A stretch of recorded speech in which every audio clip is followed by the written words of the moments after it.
Charlie Munger said, show me the incentive and I'll show you the results. So considering that, what are the differences between different types of advisor fees and what do they incentivize? Today we're going to go over commission, flat and hourly, and assets under management fee structures. We'll also go over what generates an income for those different types of advisors, what good things they incentivize, and what bad things they incentivize. This is not to say that all advisors under one of these structures are all going to behave in the exact same way. Obviously, they're individuals and they have their own ethics and all this stuff, but it's just something to look out for. It's up to you as the client, the consumer, to make sure that you are aware of this stuff and how you're being charged. Obviously, for any fee style, they're going to be incentivized to keep your business, if only by being respectful, by being courteous, all that stuff, right? So we're not going into that very much. This is all default, right? So first up, commission. What generates income for the commission advisor? Active trading, right?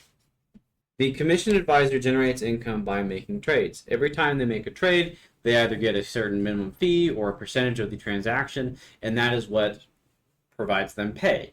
So what decreases a commission advisor's income? Passive strategies. That's a B.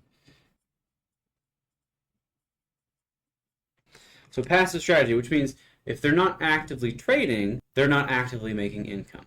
So then we have to ask, what does this incentivize? With the advisor being able to execute the very action that generates them income, it incentivizes them doing that action. Their incentive is to trade more. The practice of trading excessively to generate income for a commission advisor is called churning. If you get an advisor that calls you very often with hot new tips, they just push this down from the top, you should get in on this right now, and all these sorts of salesy tactics, if your advisor feels like a salesman, then you should run, because that's an indication of churning. Next, we have flat and hourly.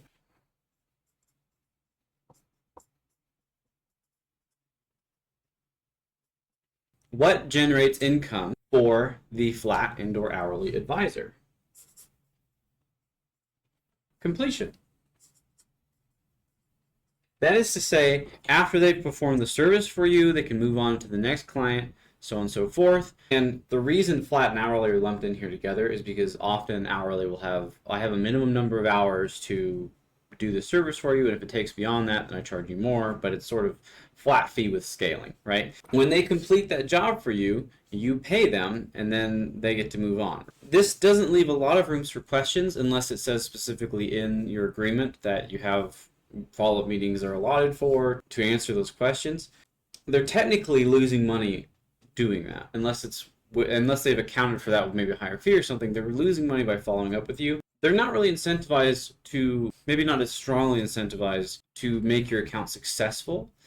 Very often this is going to take the place of, okay, here's your financial plan, here's where your investments could be doing better, but go do that, right? It's not going to be an ongoing maintenance thing. They're kind of incentivized to say, okay, here's the general direction and run with it. Because the amount of the fee has nothing to do with the size of your account, this could be at a premium or a discount for you depending on the size of your account and how much help you actually need. So this one is definitely way better than commission. They're charging you for a service, and they can't really manipulate that number. They can maybe churn you out a little faster or charge a little more, but they're not going to be able to do something like churning. However, this is still going to be largely dependent on how your advisor is, right? So if they're someone who's just trying to make money and they're churning you out, then okay, well, maybe you need to find a different advisor. But you might have one that takes, fills out all the little nooks and crannies of your plan and takes the time with you, and in which case, they're doing their job. So it's really a situationally dependent one. This one's neither good nor bad. What loses money for the flat hourly advisor? Extra work. And so this is the questions, this is the follow-up meetings, all that sorts of stuff. Finally, we have assets under management. This is basically, you have a certain size of your account, they have a fee that they charge based on the size of that account, and that comes out annually or quarterly or whatever. And so it might be up until a certain amount. It's 1% of your assets charged quarterly, so 0.25, right? And then if you get higher tiers, it usually goes down. And we'll go over that in a second. But what is going to make money for the or the assets under management advisor. And that is the growth of your account and time, right? And that's because if your account goes up, then they get that same percentage or a lower percentage, but they're going to get percentages that are generally going to scale with your account, right? And so that means the more your account grows, the more fees that they're going to have. Now, this is not a one-for-one relationship because it doesn't necessarily take a boatload more work to manage an account that's several $100,000 more than another account. But there are things that you have to consider, especially if you're have an account that size, you're going to have RMDs to deal with and all that stuff. So it is going to scale somewhat, but it's not a one-for-one because the work doesn't go up one-for-one. So what loses money for an assets under management advisor? So that's going to be accounts leaving.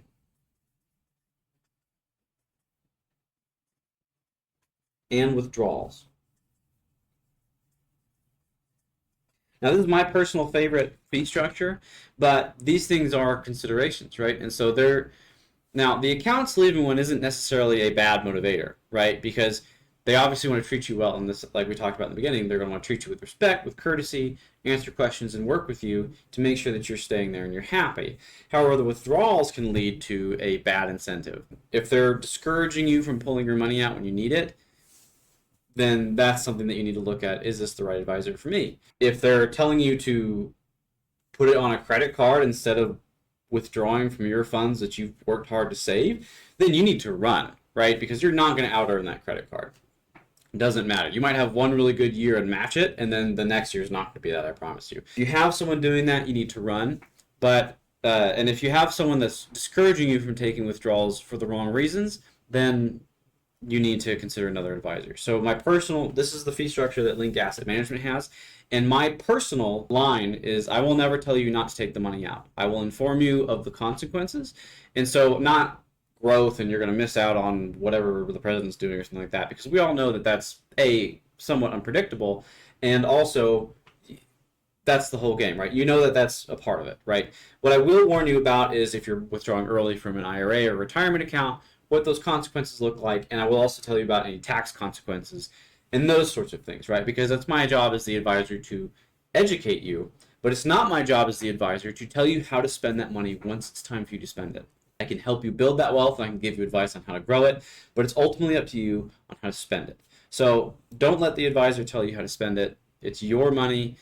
Take advice if it's good advice, but don't just bow down to the black box of information, right? Another thing that can be questionable with AUM. So let's say everything below a certain amount is 1%, and then once you get above that amount, then so let's just say above here. So above, then it's 0.95, right? And it starts to go down like that. If you have this amount, your entire account is charged at 1%. If you have over this next amount, your entire account is charged at that 0.9%, and so on through the tiers, right? So you might see you have a 1%,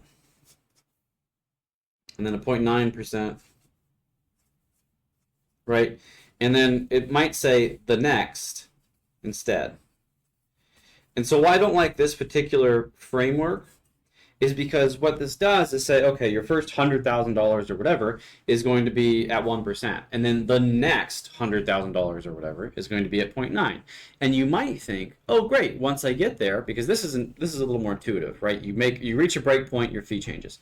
This is actually going to be a blended rate. So what they're actually doing is the first $100,000 in your account is charged at 1%, right? And then the next $100,000 is charged at this 0.9.